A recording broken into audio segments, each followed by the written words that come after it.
apresentaremos a vocês de uma forma prática a situação-problema para exercitar o dimensionamento de um CLP que você será capaz de solucionar com os conhecimentos adquiridos ao longo das aulas.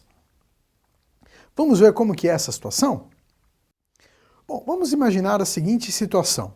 Você, na sua empresa, está sendo destacado para dimensionar um CLP para uma aplicação. Nós vimos na nossa última aula alguns tópicos que você deve seguir para o dimensionamento do CLP. Então você já se atentou lá à alimentação desse CLP, às condições ambientais, e agora nós vamos ao ponto mais crítico, que é as características e as quantidades das entradas e saídas. Então, você se viu obrigado a realizar um levantamento de campo. Então você verificou lá todos os dispositivos, todos os equipamentos que estão conectados às entradas, às saídas do CLP, né? Numerou essas entradas e saídas para ter a sua quantidade e depois viu as características, os sinais elétricos, o tipo de sinal, se é digital, se é analógico, ok. E aí, digamos que, em resumo desse seu levantamento de campo, você identificou ali 10 equipamentos para serem conectados às entradas do CLP e 12 equipamentos para serem conectados às saídas do CLP. Bom, feito isso, já foi pedido para que você também verificasse junto aos fabricantes alguns modelos de CLP que pudessem atender a essa aplicação. E assim você fez, e foi procurar nos catálogos, nos sites dos fabricantes. Então vamos exercitar da seguinte maneira.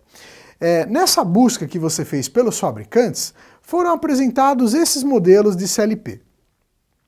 Você tem um CLP A com 8 entradas e 8 saídas, um CLP B com 10 entradas e 10 saídas, um CLP C com 10 entradas e 12 saídas, um CLP D com 12 entradas e 12 saídas, e um CLP E com 16 entradas e 16 saídas. Diante do seu levantamento de campo, diante de todas as informações que você pesquisou, qual desses CLPs você selecionaria para resolver essa situação? Nós estamos levando em conta aqui os pontos de entradas e saídas. Você fez um levantamento de campo e chegou a um número de 10 entradas e 12 saídas, ou melhor, 10 dispositivos para serem conectados às entradas e 12 dispositivos para serem conectados às saídas do CLP. E aí, qual desse modelo você vai selecionar?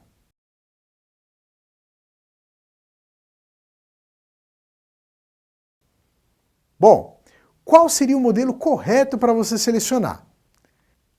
Seria o modelo E, o CLP com 16 entradas e 16 saídas. Por quê? Se afinal de contas eu tenho 10 dispositivos de entradas e 12 dispositivos de saídas, por que não selecionar o modelo C com 10 entradas e 12 saídas, ou o modelo D com 12 entradas e 12 saídas? Bem, nós devemos deixar sempre alguns pontos a mais, seja de entradas como de saídas, porque alguns inconvenientes podem acontecer. Imagine que você se esqueceu de algum dispositivo de entrada ou saída. De repente havia lá um sensor que estava posicionado num local onde você não conseguiu enxergá-lo. Ou de repente o esquema elétrico da máquina não estava atualizado e você deixou de lado algum dispositivo. Se você selecionasse o CLP do tipo o CLP-C com 10 entradas e 12 saídas, você estaria limitado àquele número de entradas e saídas do seu levantamento de campo. Se amanhã ou depois aparecer algum outro dispositivo, você tem que trocar todo o CLP. Isso não é muito vantajoso.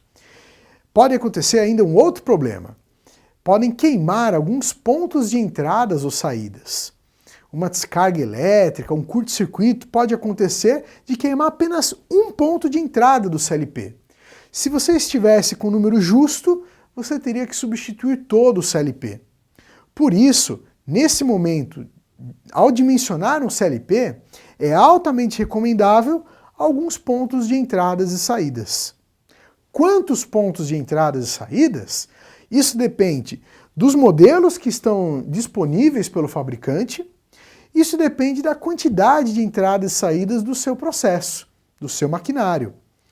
Coloque ali alguns pontos a mais, sem exagerar muito e sem ficar muito restrito ao levantamento de campo.